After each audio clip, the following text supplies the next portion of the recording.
ce sont des hommes comme moi, malheureusement. Heureusement, pas malheureusement. Voilà. Alors, ça ne suffit pas d'organiser une foire d'artisanat.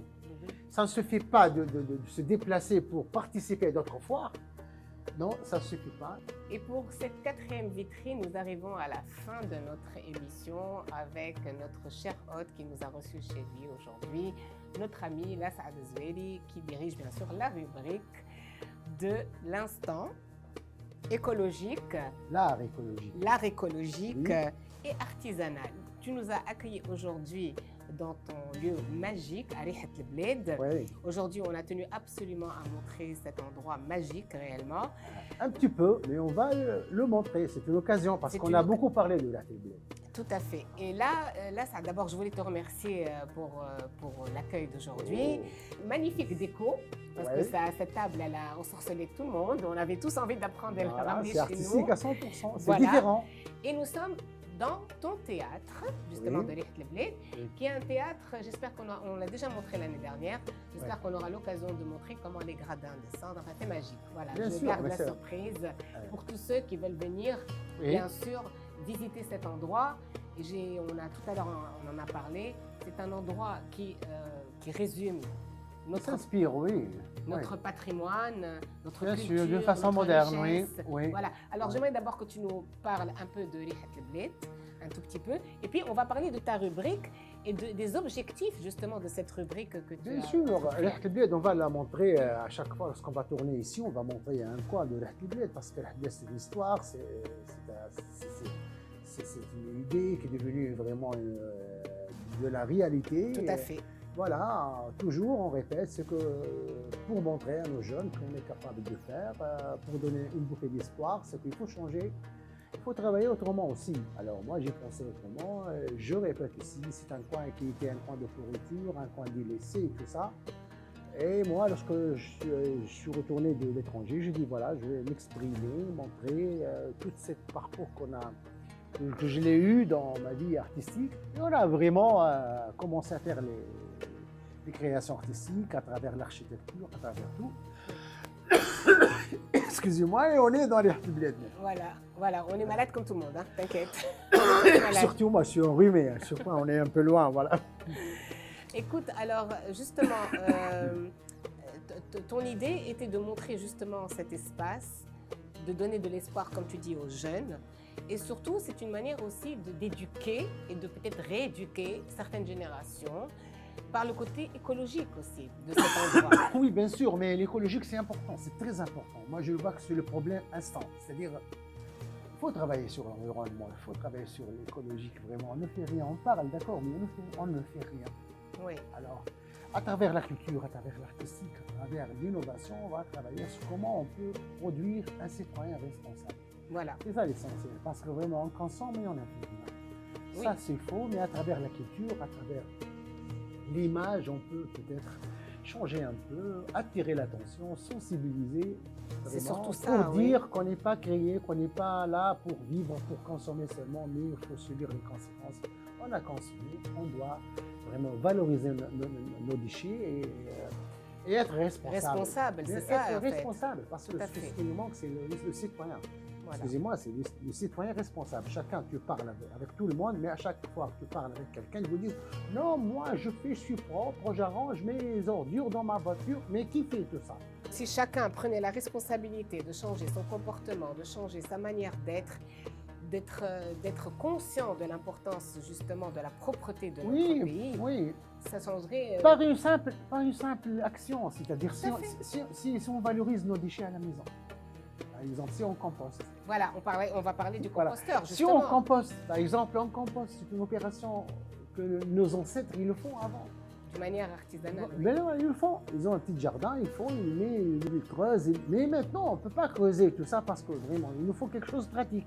Et c'est pour ça qu'on a créé le composteur qui existe dans le monde depuis longtemps, mais avec des techniques qui s'adaptent au comportement, à l'actualité et surtout utilisé. C'est facile à tourner, c'est facile à valoriser. Surtout qu'aujourd'hui, beaucoup de gens n'habitent plus des maisons, la majorité habite des apparts. Hein. Même les apparts, nous avons un petit balcon, nous avons à fait. alors, l'essentiel, c'est que, par exemple, les gens ils disent, bon, nous sommes dans un appartement, comment je veux valoriser? Il y a des gens qui achètent un petit composteur vertical, rotatif.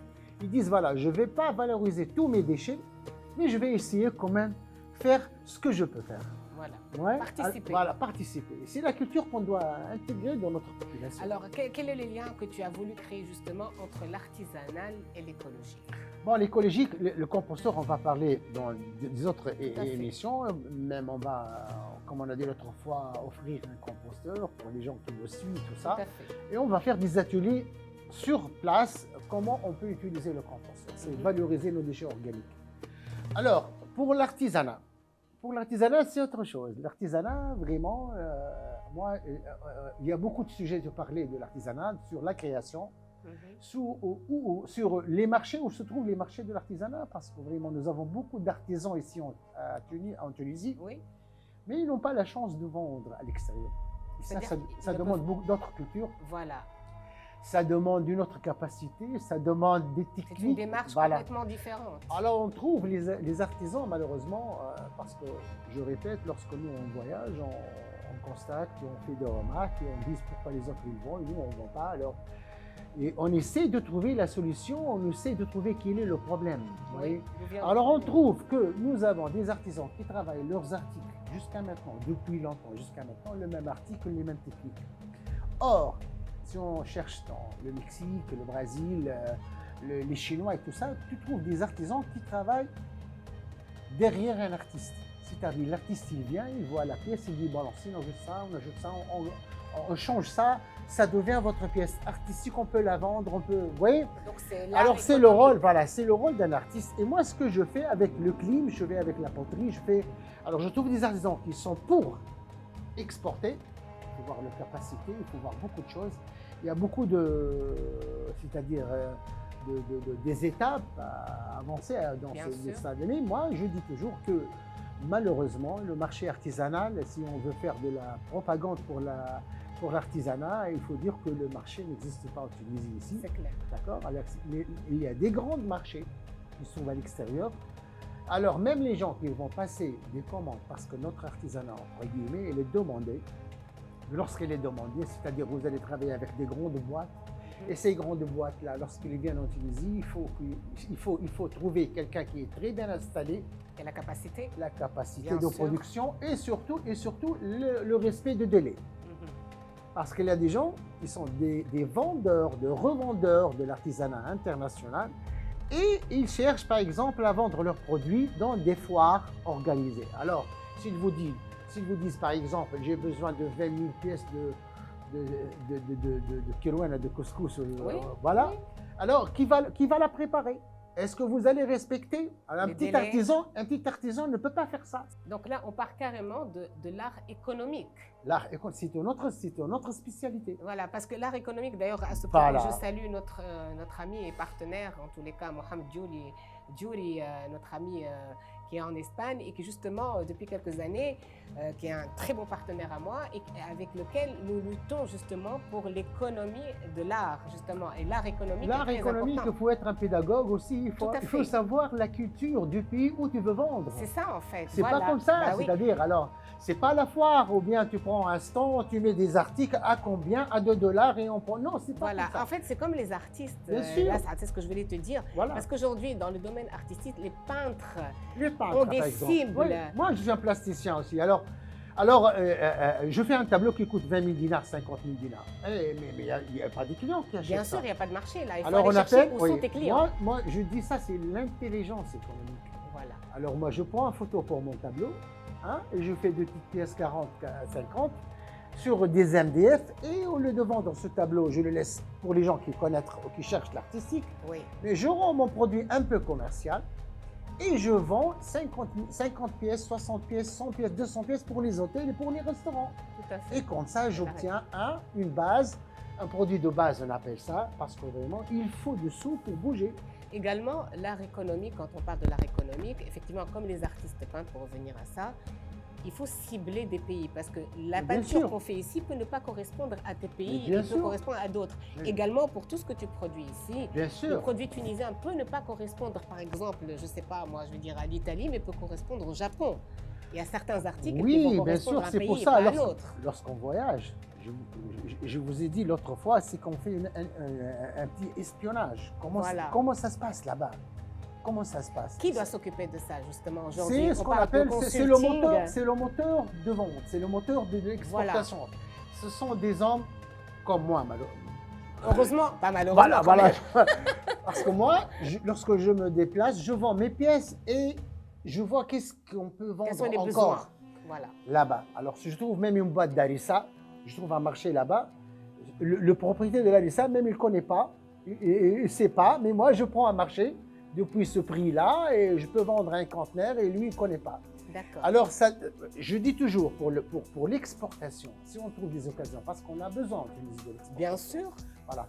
Alors, je dis les gens, lorsque vous voyagez dans des pays où on ne peut pas y arriver, pour les autres qui ont un produit à vendre, essayez de les aider, faire un petit compte, donner une adresse, donner je ne sais pas quoi, faites quelque chose. Tout à fait. Voilà. Alors, on ne peut pas faire tout, mais moi, j'ai des amis qui sont comme moi, qu'on appelle un moteur de vente, qui bouge dans beaucoup de pays. Et parfois, on trouve même les clients qui vous proposent. Ils vous disent, là, ça, on sait très bien que vous ne fabriquez pas ça, mais parce qu'on vous connaît, vos délais, tout ça, votre capacité, s'il vous plaît, achetez-nous ça, d'accord? Et ajoutez votre commission, mais on veut que vous s'engagez avec nous. Un intermédiaire. Voilà. Et ils savent très bien, le producteur, il ne prend pas le risque.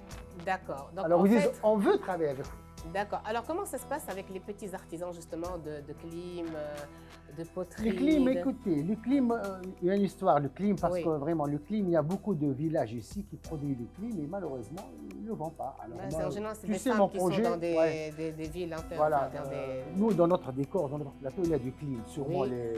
ils ont vu le clim, mais ce clim-là, il est fabriqué par des gens qui se trouvent à Gasserine, Tout à un fait. village qui s'appelle Darner. Ouais. Il y a des filles, il y a des femmes qui fabriquent ça. Et vraiment, ils n'ont pas un marché. Alors moi, j'ai proposé, je dis, pourquoi vous n'avez pas de marché? Ils disent, moi, il n'y a pas de marché. Alors j'ai pris une fois 2 pièces avec moi, et lorsque j'entre dans des grands espaces à l'étranger, je dis, voilà, pourquoi vous n'achetez pas ce clim-là? Ils disent, la salle, vos prix sont très chers. Alors on sait le marché qui existe là-bas. Je dis, mais à combien vous voulez une telle somme? On peut vous vendre, si vous commandez Une quantité, on peut vous vendre avec ce prix-là. Mais en pensant, c'est-à-dire comment on soutient ces filles-là. Et voilà, en arabe, on appelle ça, c'est la markazia, c'est-à-dire les gens qui travaillent chez eux là-bas, mais c'est à nous de trouver le marché. Tout à fait. Alors, ça ne suffit pas d'organiser une foire d'artisanat, ça ne suffit pas de se déplacer pour participer à d'autres foires. Non, ça ne suffit pas. Il faut faire door-to-door, c'est-à-dire de porte à porte, et vraiment viser les détails. Parce que si on ne travaille pas sur les détails, on ne peut pas y avancer. Tout le monde y travaille. Mais il y a des gens qui font un chiffre d'affaires et qui font beaucoup de relations parce qu'ils travaillent sur les détails. Tout à fait. Et vraiment, la chose qui nous manque, qui nous laisse avancer, c'est les détails. Si on travaille les détails, on va y avancer dans tous les domaines. Ce n'est pas dans l'artisanat ou dans l'environnement seulement. Alors, les détails sont très importants. On prouve qu'on est capable de penser autrement. Et on prouve, si on travaille sur les détails, que le Tunisien est capable d'arriver et de faire beaucoup de choses. Voilà. Bah écoute, Lasrad, je te remercie pour la rubrique d'aujourd'hui. C'était une manière de présenter aussi un peu ton espace qui est très impressionnante. Et nous, on est très contents de se retrouver ici. Effectivement, tout ce qui est artistique, tout ce qui est écologique, tout ce qui est de notre patrimoine, aujourd'hui ne peut être que du bénéfice. Bien sûr, on essaie toujours de faire tourner des choses c'est-à-dire qui attirent l'attention, parce que vraiment, il faut se poser la question pourquoi on fait ça. Alors, on fait ça pour les gens qui participent avec nous, donner des idées aussi. Ils peuvent écrire. Pour le composteur, ils peuvent participer sur notre page qui s'appelle Composteur Maison. Il demande beaucoup de Riek le Bled, elle a une page et tout ça. Aussi, il faut remercier M. Marouane. Bien sûr, bien sûr. Notre équipe technique, bien M. sûr. Marouane. Écoute, on va arrêter. On va prendre des photos aussi. Bien, oui, on va prendre des photos. Oui. Monsieur le cadreur aussi et notre jeune fille qui est derrière. Voilà, bien voilà. Alors nous, on peut le remercier. Je te remercie déjà pour ta rubrique d'aujourd'hui. Et puis, nous, on va se retrouver la semaine prochaine avec un prochain sujet très important. Et bien sûr, je remercie toute l'équipe technique qui est présente aujourd'hui, qui a été patiente, souriante, agréable. Ouais. Et nous arrivons à la fin de notre émission, de notre 4e vitrine, en sachant que la vitrine, par son mot, veut dire voyager. Et nous, j'espère qu'on va faire voyager tout le monde avec nous. Merci à vous tous de nous avoir suivis. Merci d'avoir été présents et fidèles à notre émission. Merci. Et j'espère qu'on se retrouvera la semaine prochaine avec grand plaisir. C'était Neila Jézi. Merci, au revoir. Merci.